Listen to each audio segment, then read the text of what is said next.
मार छड़ो तो अस्सलाम वालेकुम वरहमतुल्लाहि वबरकातुहू। दोस्तों मुझो नालो अता मोहम्मद है। तव्हां ॾिसी रहिया आहियो मुंहिंजो यूट्यूब चैनल सिंधी अता मोहम्मद। अॼु यार असां वेठा आहियूं पंहिंजे शहर यारोलुंड में। असांजा पेपर बि तक़रीबन 2-3 कलाक खां बाद में शुरू थियण वारो आहे असांजो पेपर। मूंसां गॾु वेठा आहिनि मुंहिंजा दोस्त मक़बूल अहमद ऐं यूनिस भाई। अदा छा हाल अहवाल आहे? अबा हाल भलो आहे, तुंहिंजो हाल कीअं आहे बामीदार? शुक्र आहे रब जा लाख एहसान। बाबा तव्हां हिते कीअं आया हो? अदा ख़बर पाण खे थी वरी बि पुछेंदो यार ख़बर हुजे हा त तव्हां खां असां पुछूं हा। असांजो पेपर त जलवार आहे, असां 11 में ईअं ॾिसण आया आहियूं। माना हिते छा पोज़ीशन आहे? हिते ॾाढी सख़्ती आहे, असां ॾे तमामु घणी हूंदी। अच्छा पेपरनि जी साईं। सही आहे सही आहे सही आहे। तव्हां ॾे वाहे हितों खां वधीक सख़्ती हूंदी आहे? ॾाढी ॾाढी तमामु घणी। अच्छा हा बा हाणे तव्हां मूंखे ॿुधायो त तव्हां ॾे घणी सख़्ती हूंदी आहे? साईं तमामु घणी हूंदी आहे। हुते उस्ताद पंहिंजो कंध मथे करण न आहिनि ॾींदा। अच्छा पंहिंजो कापी बापी बि न आहिनि करण ॾींदा। तमामु ॾाढी पढ़ाई आहे हुते, महिनती छोकिरा आहिनि। हिते बि माशाअल्लाह महिनती छोकिरा आहिनि। हिते पंहिंजो का बि शइ जी घुर्ज न आहे। माना पंहिंजो पेपर मिले 10 मिंटनि खां पोइ माना सॼो पेपर तयारु आहे। अदा पोइ तव्हां कापी छो था कयो? तव्हां पाण पढ़ो न, पंहिंजी महिनत कयो। कापी कंदा त पोइ अदा तव्हां अॻियां कीअं पास थींदा?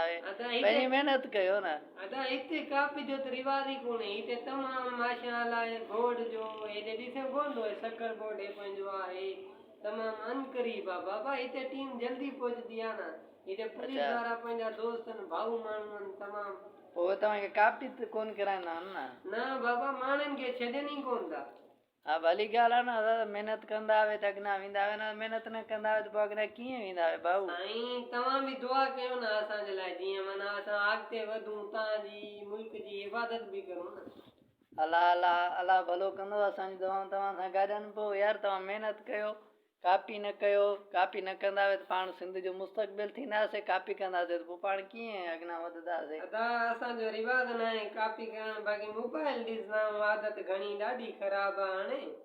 मोबाइल ॾाढी था ॾिसूं। दुआ करो इहा आदत मान भॼी वञे। यार पोइ माना तव्हांजी मोबाइल जो असरु तव्हांजी पढ़ाई ते थिए थो न? ॾाढो ॾाढो तमामु घणो बाबा।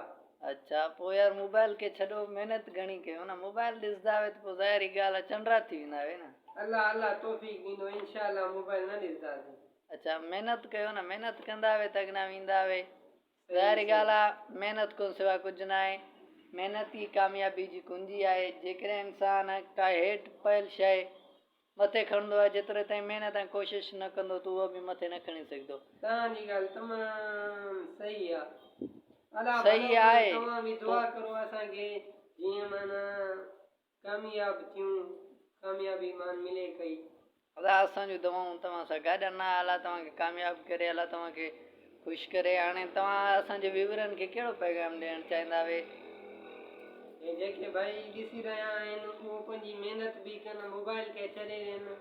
तमामु बहितरीनु ॻाल्हि इहा आहे। तंहिंजे करे माण्हू पोइते थी वेंदो आहे। जॾहिं पढ़ाई न आहे कंदो त पोइ ईअं पोइते थींदो वेंदो न। तव्हां बि सोचे था सघो, जेके ॾिसी रहिया आहिनि वधीक उहे बि सोचनि, हिन जो जल्दी जवाब बि ॾियनि। अदा पोइ हाणे असांजे चैनल खे सब्सक्राइब कजो मुंहिंजी वीडियो जो। जेकॾहिं तव्हांखे पसंदि आई आहे त पोइ हुनखे लाइक कजो, कमेंट कजो, शेयर कजो। वॾी महिरबानी।